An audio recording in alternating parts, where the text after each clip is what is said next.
Hello friends, आज से हम जानेंगे कि हरियाणा हमारा एक अलग स्टेट कैसे बना। बेसिकली हम हरियाणा जीके के बारे में स्टार्ट करने वाले हैं आज से, और हम सारा एग्ज़ाम ओरिएंटेड ही पढ़ेंगे। जो भी हमारे 20 से 22 क्वेश्चंस हर एक एग्ज़ाम्स में आते हैं उसके बारे में हम जानेंगे।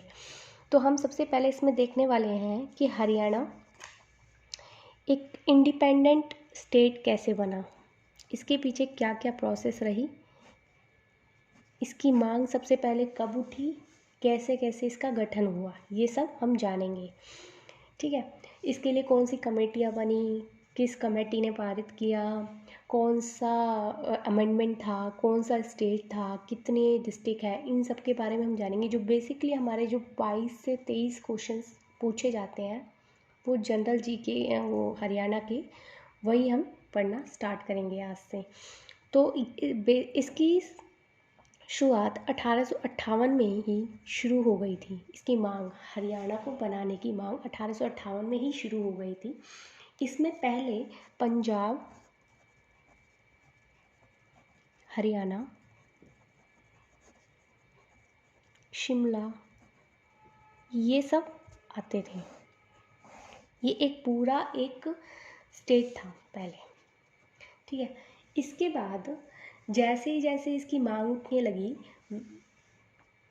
उसके बाद 1925 में एक लीग आई जिसे हम बोलते हैं अखिल मुस्लिम भारतीय मुस्लिम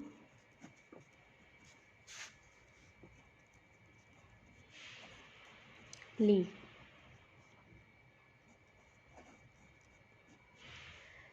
ये लीग आई, इसने दिल्ली के अधिवेशन में, दिल्ली अधिवेशन जो हुआ था, दिल्ली का जो सेशन हुआ था,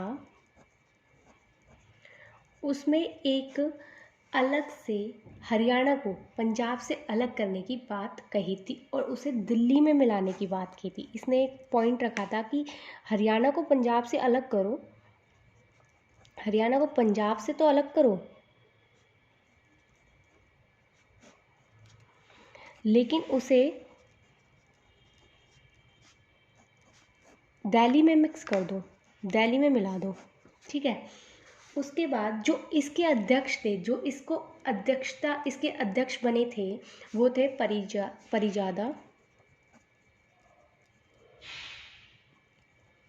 परिजादा मोहम्मद हुसैन। इसकी अध्यक्षता, जो अखिल भारतीय मुस्लिम लीग की दिल्ली सेशन में जो अध्यक्षता की थी हरियाणा पंजाब की तरफ से, जिन्होंने ये बोला था कि दिल्ली में हरियाणा को मिला दिया जाए, उसके जो अध्यक्ष थे वो परिजादा मोहम्मद हुसैन थे। उसके बाद एक सेशन हुआ दिल्ली में ही, एक दूसरा सेशन हुआ, उसमें 1928 में एक सम्मेलन हुआ था।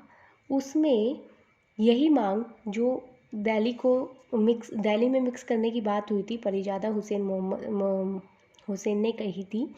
उन्होंने उन्हीं की बात को 1928 में एक सर्वदलीय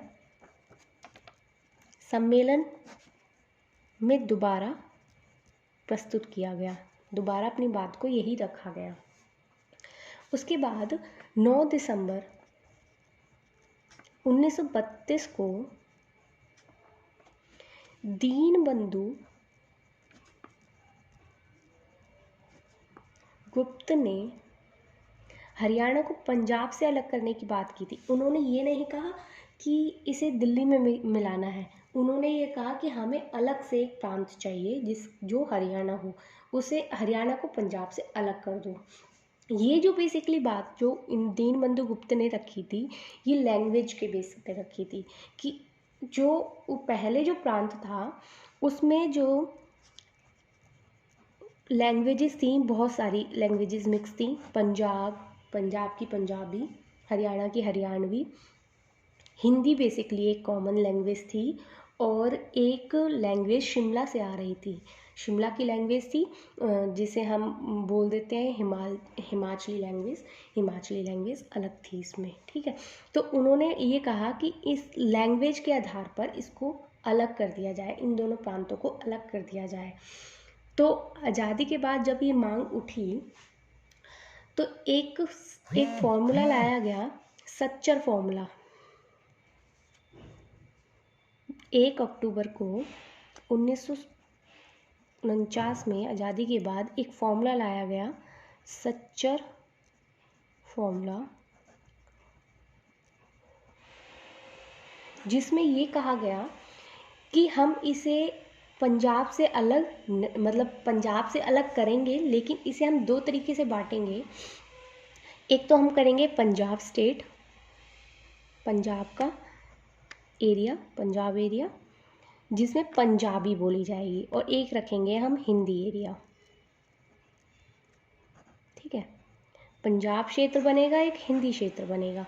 इन्होंने दो में विभाजित करना चाहा। इन्होंने हरियाणा के बारे में सच्चर फॉर्मूले में बोला ही नहीं था। उन्होंने बोला कि पंजाब का जो एरिया होगा, हिंदी का जो एरिया होगा, हिंदी में बेसिकली उन्होंने कुछ ही एरिया को कवर किया, लाइक जो डिस्ट्रिक्ट है हमारे आजकल रोहतक, अम्बाला, हिसार, अम्बाला का भी कुछ एरिया, हिसार, गुरुग्राम, पहले गुड़गांव बोला जाता था इसको, करनाल,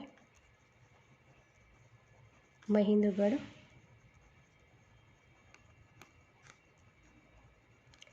पटियाला का भी कुछ एरिया था इसमें, पटियाला, जींद, ये सब एरिया जो था ये हिंदी क्षेत्र में डाल दिया गया, ठीक है। और जो जितना भी बचा हुआ एरिया है उसे पंजाब में, रिमेनिंग जितना था उसे पंजाब एरिया में रख दिया।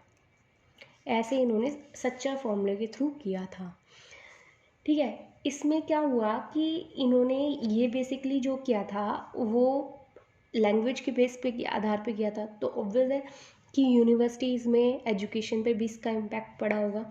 तो उन्होंने क्या कहा कि पंजाबी क्षेत्र के जो लोग होंगे, पंजाबी क्षेत्र के पंजाबी एरिया के जो लोग होंगे वो पंजाबी लैंग्वेज में ही एग्ज़ाम देंगे, जो हिंदी एरिया के लोग होंगे वो हिंदी लैंग्वेज में ही एग्ज़ाम देंगे। इन्होंने इसको भी लागू करना चाहा, लेकिन क्या हुआ कि ये कुछ टाइम के बाद फेल हो गया, ये चला नहीं। तो इस जनता ने इसका बायकॉट करना स्टार्ट कर दिया, ठीक है। तो उसके बाद एक फॉर्मूला दूसरा आया जिसको बोला गया क्षेत्रीय एरिया वाइज फॉर्मूला, क्षेत्रीय फॉर्मूला।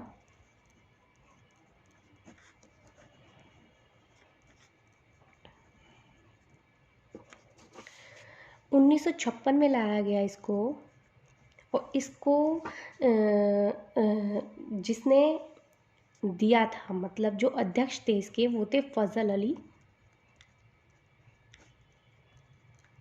और इनकी कमेटी का नाम रख दिया गया था फजल अली आयोग, फजल अली कमेटी या फिर आयोग, ठीक है। इनकी कमेटी का नाम रख दिया गया था, इन्होंने दिया था इसीलिए इन्हीं के नाम पर फजल अली आयोग रख दिया गया, ठीक है। इसके बाद इन्होंने कहा कि हम पंजाब को तो ऐसे का ऐसा ही रखेंगे, और इन्होंने कहा कि पंजाब को ऐसा ही ऐसा रखेंगे, हम पंजाब के साथ साथ पंजाब को तो ऐसे एज इट इज़ रखते हैं, लेकिन पंजाब में से हम हरियाणा को अलग कर देते हैं, हरियाणा के लोगों को अलग कर देते हैं इसमें से। उन्होंने कहा कि इसको हम जैसे हम एरिया वाइज डिवाइड कर रहे थे पहले, हम इसको करते हैं अब कि पंजाब के लोग पंजाब के लोगों के लिए पंजाब में जो होगी वो पंजाबी और हिंदी, ये दोनों ऑफिशियल सरकारी लैंग्वेज, ऑफिशियल लैंग्वेज हो जाएंगी, और हरियाणा को इसमें से अलग कर देंगे, ठीक है। उसके बाद इन्होंने कहा कि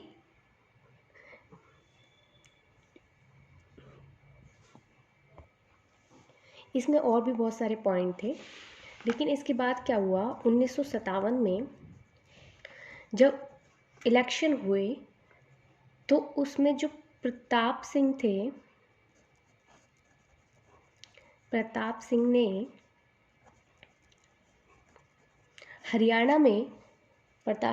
हरियाणा में पंजाबी पढ़ाना, मतलब पंजाबी भाषा को पढ़ाई के लिए अनिवार्य कर दिया, नेसेसरी कर दिया। और इसके विरुद्ध प्रोटेस्ट स्टार्ट हो गए कि इसको नेसेसरी ना किया जाए।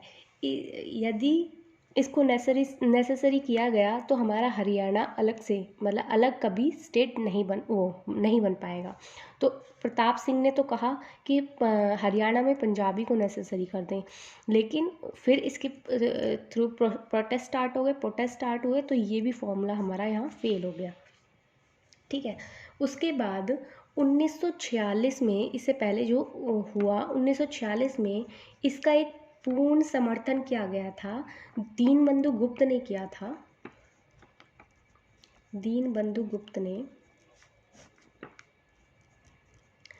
पूर्ण समर्थन किया था, ये पहले ही बताया था। ठीक है, उसके बाद इनका समर्थन किया था 1965 में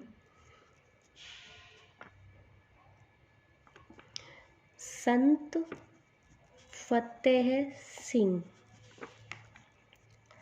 इन्होंने बोला कि यदि पंजाब एरिया को अलग नहीं किया गया तो वो आत्मदाह कर लेंगे, वो मर जाएंगे। ठीक है, तो इन्होंने अपना पूर्ण समर्थन दिया था। इन्होंने हरियाणा और पंजाब के लिए अलग दिया था, इन्होंने सिर्फ पंजाब एरिया को अलग करने के लिए समर्थन दिया था अपना। ठीक है, तो उसके बाद 1960 में सिखों के नेता जो थे मास्टर तारा सिंह, उन्होंने पंजाबी सूबे के लिए आंदोलन शुरू कर दिया। 1960 में क्या किया, आंदोलन शुरू हो गया। ठीक है, मास्टर तारा सिंह ने किया था। और इसमें बहुत सारे लोग गिरफ्तार भी हुए थे, अरेस्ट कर लिया गया। उसके बाद 1948 में जब 1965 में जब गृह मंत्री के 2 सदन बने थे, उनमें दोनों सदनों में पंजाब को और हरियाणा को अलग करने की बात हुई। ठीक है, उसके जो अध्यक्ष बने थे, उस कमेटी के अध्यक्ष जो बने थे 1965 में, टेरिटरी सीमा अध्यक्ष, जिसको सीमा कमेटी बोला गया था, टेरिटरी कमेटी,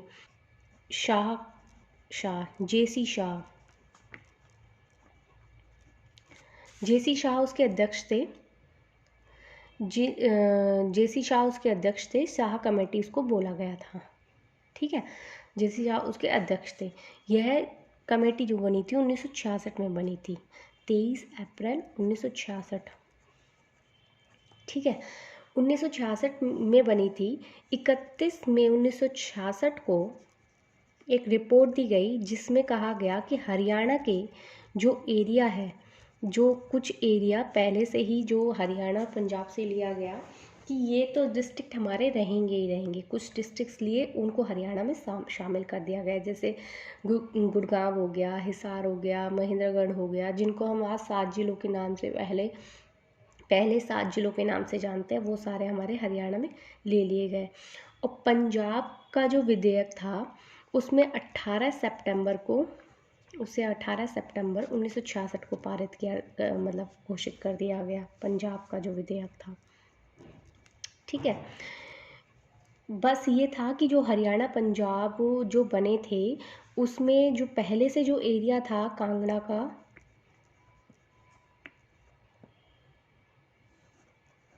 और शिमला का, उनको ना तो हरियाणा में शामिल किया गया ना पंजाब में शामिल किया गया, इन दोनों को अलग ही हटा दिया गया। ठीक है, और जो शाह कमेटी बनी थी उसके जो अध्यक्ष थे, दो सदस्य थे उसके, जेसी शाह कमेटी के। एक तो थे एस दत्त, एक थे एम फिलिप। ठीक है, ये 2 अध्यक्ष थे इस कमेटी के, मेंबर जो बने थे। तो इस कमेटी, शाह कमेटी के थ्रू, शाह कमेटी ने मतलब शाह कमेटी के द्वारा हरियाणा को एक अलग प्रांत, हरियाणा को अलग और एक पंजाब को अलग प्रांत बना दिया गया 1 नवंबर 1966 को। ठीक है, और जब ये दोनों अलग हुए तो अब ये स्टेट तो बन गए, अब इनके लिए एक कॉमन राजधानी बना दी गई। स्टेट बने तो राजधानी भी चाहिए, राजधानी बना दी गई एक कॉमन चंडीगढ़।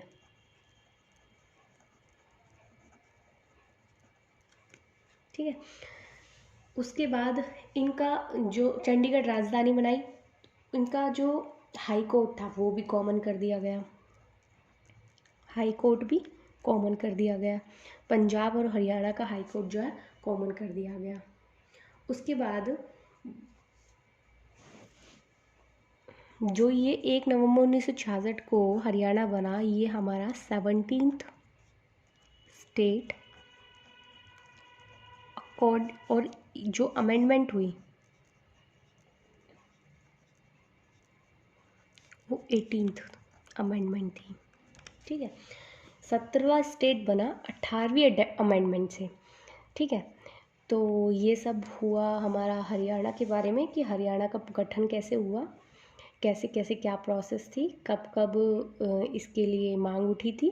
मेन इम्पॉर्टेंट जो है वो है शाह कमेटी की, शाह कमेटी की अध्यक्षता में ही हमारे हरियाणा और पंजाब को अलग अलग स्टेट बनाया गया था। उसके बाद एक जो संत थे, संत फतेह सिंह, इन्होंने और दीनबंधु गुप्त, इनका बहुत अच्छा रोल रहा था इसमें। एक पूछा जाता है कि कौन कौन से फॉर्मूला लाए गए थे इसके लिए, तो 2 फॉर्मूले बताए हमने। एक तो सच्चर फॉर्मूला लाया गया था, एक एरिया वाइज क्षेत्रीय फॉर्मूला लाया गया था जो फजल अली कमेटी ने लाया था। ठीक है, और सबसे पहले मांग कब उठी थी? 1958 में उठी थी। ये सारे क्वेश्चन जो है मेन इम्पॉर्टेंट हैं जो एग्ज़ाम्स में पूछे जाते हैं इस टॉपिक से। तो आज के लिए इतना ही। Thank you so much.